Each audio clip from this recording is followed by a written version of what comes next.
Georges and Anne live a quiet life together. When Anne suffers a debilitating stroke, Georges must care for her. Anne, qu'est-ce qui se passe?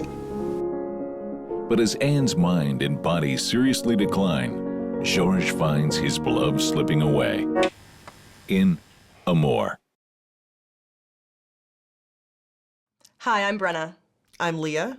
And I'm Aaron. Today we're here to discuss the new film from Michael Haneke, Amour, nominated for 5 Academy Awards, including Best Director and Best Picture. We've all just seen it. Do we have Amour for this film? It's a film about this octogenarian couple living together, and the wife has a stroke, and then the husband has to take care of her. And it's basically a 2-hour film of just the window of looking at these people's lives. I hate to say this because it's such a beautiful film, and it's well done, and it's amazingly performed, but it's just not a very unique story.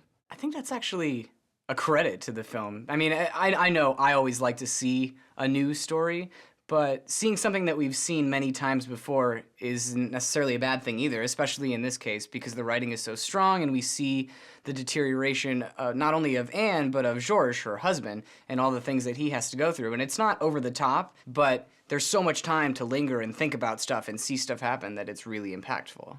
C'est drôle. Je sais pas si je devrais te le dire, peut-être que ça va te gêner, mais tout à l'heure, quand je suis entrée, je me suis rappelé comment je vous écoutais toujours faire l'amour quand j'étais petite. Pour moi, c'était rassurant. Ça me donnait le sentiment que vous vous aimiez et qu'on resterait toujours ensemble. The title being Amour, I mean, there's a bit of irony in that title, especially since this film presents a picture or an image of love in a way in which films typically do not, right? There's a whole lot of romance and flowers and candy and wine and all that kind of stuff.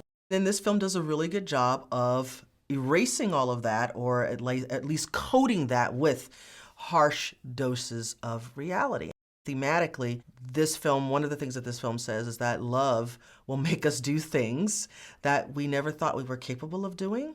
The most important thing I feel about this film, besides the amazing performances and direction, is that this is the most accurate representation of love that you will ever see in cinema. It builds to a climax that I really didn't see coming, and I can't give it away, but it stayed with me for days, and it's very, very emotional.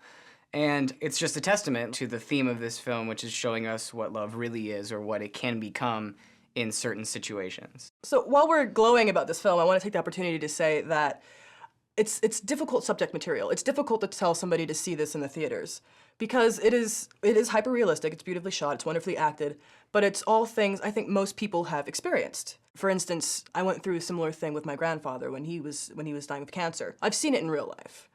So I can't justify telling somebody to go and watch these strangers slowly deteriorate when a lot of people have seen it in their daily lives with people they actually care about. I mean, I think that there are plenty of people who have not, but I do think it's a difficult movie to say, yeah, girl, you really should run out and see this movie. I mean, this is not that kind of movie, No, it's right? not, but not all amazing films are like that. I mean, you think of, you know, Terms of Endearment and all those movies that have won Oscar, you know, gotten Oscar recognition and are very sad. And just because you're not going to walk out of a theater feeling good doesn't mean you shouldn't go see this film, especially because you're supporting the film itself and the filmmakers. Well, let's talk about some of the really great elements of this film, which are the performances, right?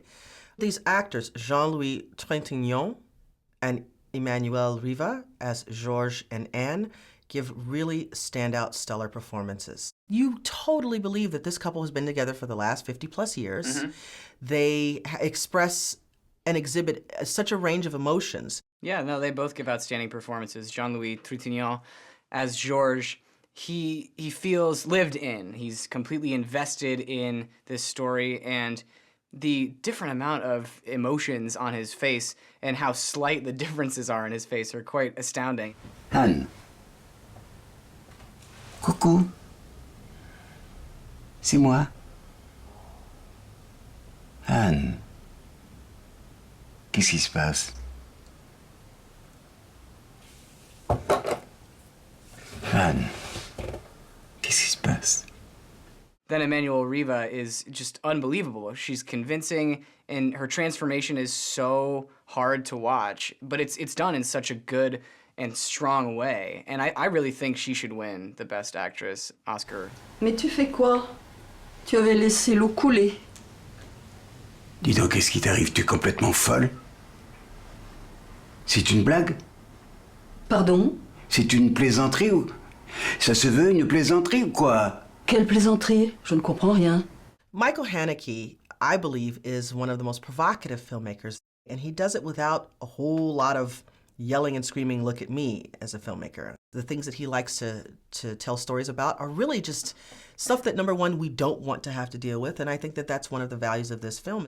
There are a lot of shots of people waiting, and you see things that you don't usually see in film. You'll see like a character go and sit down in a chair, and then somebody leaves to go get something, and you're staying on the character in the chair.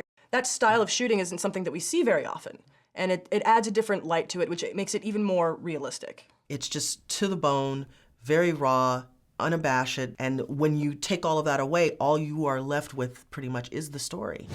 If a beautiful, hyper-realistic portrayal of old age appeals to you, then see it. But for the rest of us, stream it. Amour is the kind of film that coats romance with heavy doses of reality, perhaps too much reality for some people. I say stream it. Amour is a wonderful yet heartbreaking film that really deserves its Best Picture nomination, so I'm gonna say see it. Our votes add up to 2 tickets, which is a stream it for Amour. Alrighty. Love. Go home and cry. Anybody who's thinking about getting married, yeah, they probably should take a gander at this film because this is what marriage really is. Yeah.